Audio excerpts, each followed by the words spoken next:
সম্মানিত উপস্থিতি, আপনারা লক্ষ্য করে দেখবেন এই সাম্য এবং সর্বশেষ আমরা পারভেজকে হারিয়েছি। অর্থাৎ স্বল্প সময়ের ব্যবধানে রাজধানী ঢাকায় বেসরকারি বিশ্ববিদ্যালয়ে আমরা পারভেজকে হারালাম এবং সর্বশেষ ঢাকা বিশ্ববিদ্যালয়ে আমরা সাম্যকে হারালাম। স্বাভাবিকভাবে ছাত্র দলের নেতা কর্মীরা যারা বিগত 15.5 বছর এই খুনি হাসিনার বিরুদ্ধে প্রকাশ্যে হাসিনার চোখে চোখ রেখে, হাসিনার প্রশাসনের চোখে চোখ রেখে রাজপথে লড়াই করেছে, সংগ্রাম করেছে, তাদের হৃদয় রক্তক্ষরণ হয়েছে যে এই স্বল্প সময়ের ব্যবধানে তারা তাদের 2 সহকর্মীকে, পদ্মারে 2 জন নেতাকে তারা হারিয়েছে। তারা স্বাভাবিকভাবে ক্ষুব্ধ, তারা স্বাভাবিকভাবে ব্যথিত। তার খুব অবশ্যই সোশ্যাল মিডিয়ায় প্রকাশ করেছে এবং আমরা অবশ্যই সেই সময় বেশ কিছু দাবি দেওয়ার সামনে এসেছে। এটি স্বাভাবিক, কারণ ছাত্রদল বাংলাদেশের সবচেয়ে বৃহৎ ছাত্র সংগঠন। স্বাভাবিকভাবেই একজন সহকর্মীকে যখন এইভাবে হত্যাকাণ্ডের শিকার হতে হয় তাদের মনে নিতে কষ্ট হয়। এখন তো খুনি হাসিনা নেই, এখন কেন এই ধরনের হত্যাকাণ্ডের শিকার হবে ছাত্রদলের নেতা কর্মীরা? সে কারণে তারা প্রতিক্রিয়া জানিয়েছে এবং যৌক্তিকভাবে সেই প্রতিক্রিয়া দেখেছে। কিন্তু এই বাংলাদেশে একটি গুপ্ত সংগঠন রয়েছে, 1971 সালের পরাজিত শক্তিদের দূষণ রয়েছে, যারা এই ঢাকা বিশ্ববিদ্যালয়ে এখনো গুপ্ত অবস্থায় রাজনীতি করে, তারা প্রকাশ্যে তাদের সংগঠনের পরিচয় দিতে লজ্জাবোধ করে। সেই সংগঠনের নেতা কর্মীরা সাম্যের হত্যাকাণ্ড নিয়ে সোশ্যাল মিডিয়ায় প্রপাগান্ডা ছড়িয়েছে। আমরা শুধু নিন্দা জানিয়ে ক্ষান্ত হব না, আমরা তাদেরকে দাঁত ভাঙা জবাব দেওয়ার জন্য প্রস্তুত করেছি। RICL TMX, যুগের পর যুগ স্থাপনা থাকে মজবুত। আমরা যখন মনে করব তাদেরকে রাজপথে আমরা সেভাবে জবাব দেব।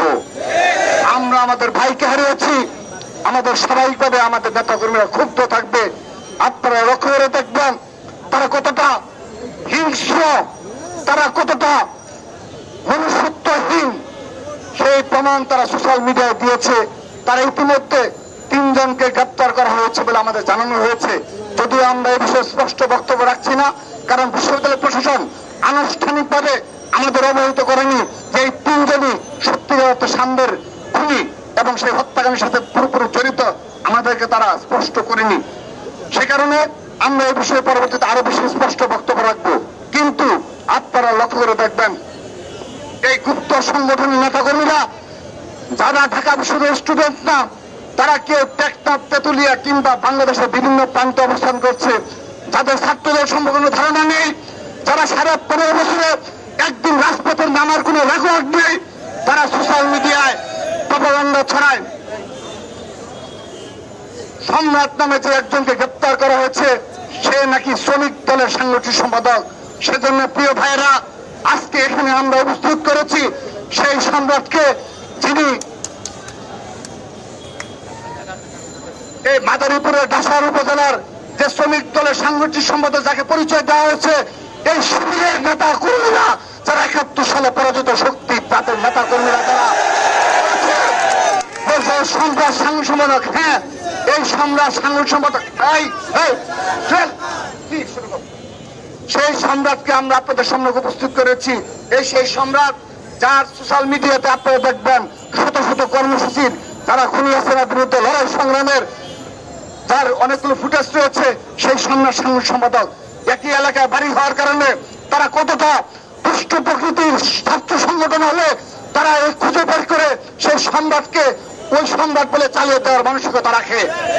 তারা নিজেদের ইসলামিক ছাত্র সংগঠন মনে করে, আমি বিশ্বাস করি তারা একটা মুনাফাকে সংগঠন।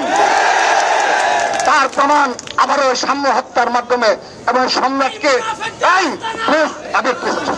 এবং আবারও তারা এই সম্রাটকে ওই সম্রাটকে একই ভাবে মিলিয়ে প্রমাণ করছে তারা মুনাফিকের দল।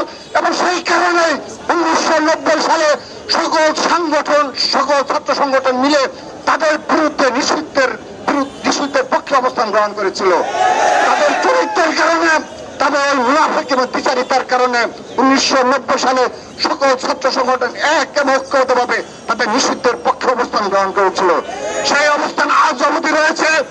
আমরা বিশ্বাস করি তাদের এই অপকর্ম এবং এই ধরনের বিচারিত চরিত্রের কারণে, মিথ্যাচারীর কারণে এবং তারা যে ভোট বাহিনী সোশ্যাল মিডিয়ায় গড়ে তুলেছে, তারা হয়তো মনে করে থাকতে পারে, তারা হয়তো মনে করতে পারে এই প্রপাগান্ডার মাধ্যমে বাংলাদেশের ছাত্র সমাজকে বিভ্রান্ত করে এই ছাত্রদলকে কলুষিত করবে এবং ছাত্রদলকে সাধারণ শিক্ষার্থীদের দূরে সরে দেবে। স্পষ্ট বলে বলতে চাই, এই ঢাকা বিশ্ববিদ্যালয় চত্বরে দেখে যাও, ঝড় বৃষ্টিকে উপেক্ষা করেও শত শত সামনের ভাইয়েরা এখানে রাজপথে অবস্থান গ্রহণ করেছে। তোমাদের মিছিল কত বড় হয় আমরা লক্ষ্য করে দেখেছি। স্বাধীনতার পর থেকে কার কি অর্জন আমরা অবগত রয়েছি। ছাত্র সমাজের পক্ষে, সাধারণ শিক্ষার্থীদের পক্ষে এই ছাত্র দল ব্যতীত আর কোন ছাত্র সংগঠন উল্লেখযোগ্য কোন অর্জন নেই। সেটি যুগে যুগে প্রমাণিত, আগামীতেও আমরা প্রমাণ করবো ইনশাআল্লাহ। প্রিয় উপস্থিতি, আমি আরেকটি বিষয় অবতারণা করতে চাই। এই বিশ্ববিদ্যালয় প্রশাসনে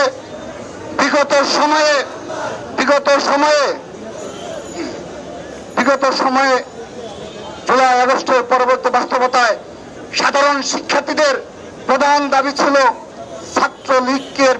ছাত্রলীগের সন্ত্রাসীদেরকে চিহ্নিত করে পদক্ষেপ নেওয়া, বিচারের আওতায় নিয়ে আসা। কিন্তু ইতিমধ্যে 9 মাস অতিবাহিত হয়েছে।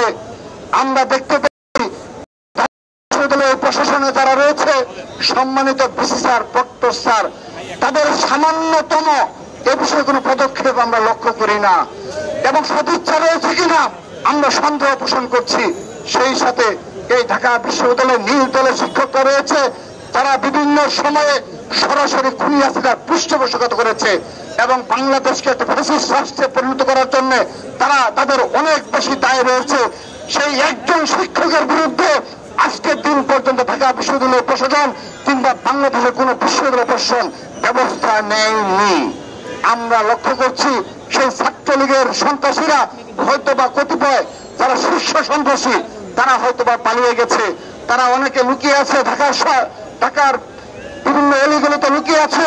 কিন্তু উল্লেখযোগ্য সংখ্যক ছাত্রলীগের পদধারী নেতা কর্মীরা এখন পর্যন্ত এই ঢাকা বিশ্ববিদ্যালয়ের সবগুলো হলে এবং ক্যাম্পাসে অবস্থান গ্রহণ করছে এবং এই নির্দলের দোসররা, খুনি হাসিনার দোসররা এখন পর্যন্ত ঢাকা বিশ্ববিদ্যালয়ে তারা দাপিয়ে বেড়াচ্ছে এবং তারা বিভিন্ন বাংলাতে অবস্থান গ্রহণ করছে।